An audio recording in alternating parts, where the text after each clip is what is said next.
Ma mère n'a pas frappé à la porte, elle ne le faisait jamais, préférant faire irruption dans mon appartement parisien en traînant les valises de ma sœur comme une reine entrant en territoire conquis.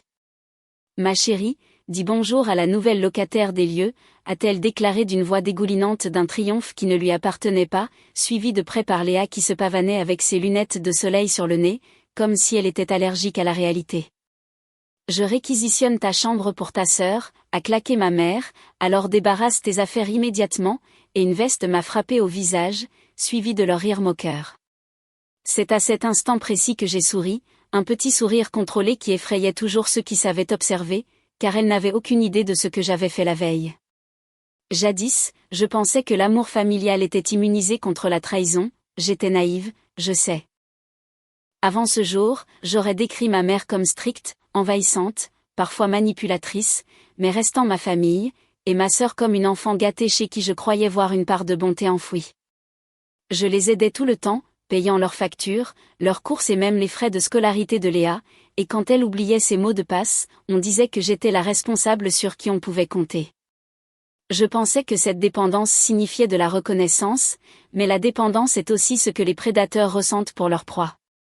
Le changement a commencé insidieusement quand ma mère a posé des questions trop précises sur mon bail, sa durée, les clauses, le nom du propriétaire de l'immeuble, tandis que Léa passait plus souvent, scrutant mon salon comme si elle prenait des mesures. Puis un soir, en visite chez ma mère, je les ai entendus non pas se disputer, mais comploter. Ma sœur geignait qu'elle méritait un appartement branché dans le Marais et ma mère la rassurait en disant que je m'en remettrais car elle finit toujours par céder. Puis ces mots qui ont glissé sous ma peau comme une lame, elle n'a pas besoin de limites, elle a besoin de direction, comme si j'étais du bétail. Je suis partie sans un bruit, inaperçu, et cette douleur s'est transformée en force. Je n'ai pas crié, je ne les ai pas confrontés, je suis rentrée chez moi, je me suis assise à mon bureau et j'ai relu mon bail où figurait cette phrase qu'elles avaient oubliée, le locataire dispose d'un droit prioritaire de renouvellement pour les 3 prochaines années à taux fixe. Cela signifiait qu'elle ne pouvait rien me prendre à moins que je ne le cède volontairement, et je n'avais aucune intention de céder quoi que ce soit. Mais la vengeance n'est pas une question de victoire, c'est une question d'éducation, alors j'ai élaboré un plan.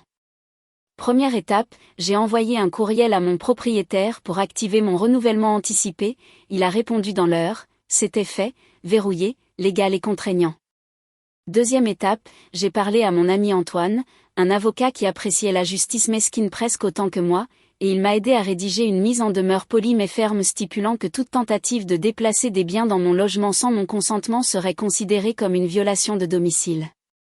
Troisième étape, j'ai attendu, non pas passivement mais stratégiquement, en nettoyant mon appartement de fond en comble et en plaçant une caméra bien visible près de l'entrée, dont le petit voyant rouge clignotait comme un avertissement. Quatrième étape, la touche finale, j'ai retiré chaque objet que ma famille pouvait revendiquer comme cadeau, même ce vase bon marché que ma mère adorait me rappeler qu'elle m'avait offert, j'ai tout mis en carton et je les ai déposés devant leur porte avant l'aube avec un mot disant « Je vous rends ce qui est à vous pour éviter toute confusion future ». Ce n'était pas pour le vase, c'était pour le message. Nous voilà donc dans mon entrée, ma mère debout et ma sœur déjà en train de réorganiser ses illusions, ma mère répétant « Sors tes affaires », alors je me suis écartée pour les laisser regarder autour d'elle. La caméra a cligné, le contrat de renouvellement trônait sur le comptoir de la cuisine à côté de la lettre d'Antoine.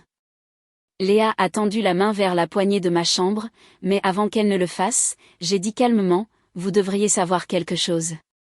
Elles se sont tournées vers moi, agacées et impatientes. Parfait, j'ai renouvelé le bail hier soir, c'est juridiquement contraignant pour 3 ans. J'ai regardé les mots les frapper un par un et j'ai continué. Toute tentative d'emménager vos affaires sera documentée comme une violation de domicile, mon avocat a déjà préparé la plainte. La bouche de ma mère s'est ouverte de stupeur, ma sœur s'est figée, et ma mère a bégayé « Mais tu ne peux pas », ce à quoi j'ai répondu « Je peux », et je l'ai fait.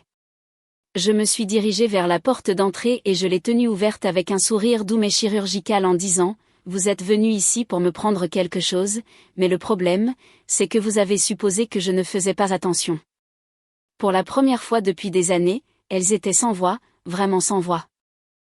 Léa a arraché ses valises, ma mère est sortie en trombe en lançant des menaces ultimes que je n'ai même pas pris la peine d'écouter, et la porte s'est refermée derrière elle avec un clic net et satisfaisant. Je me suis appuyée contre la porte, respirant le silence qu'elles avaient laissé derrière elles. Les gens pensent que la vengeance doit être bruyante, mais la meilleure vengeance est calme, légale et inévitable.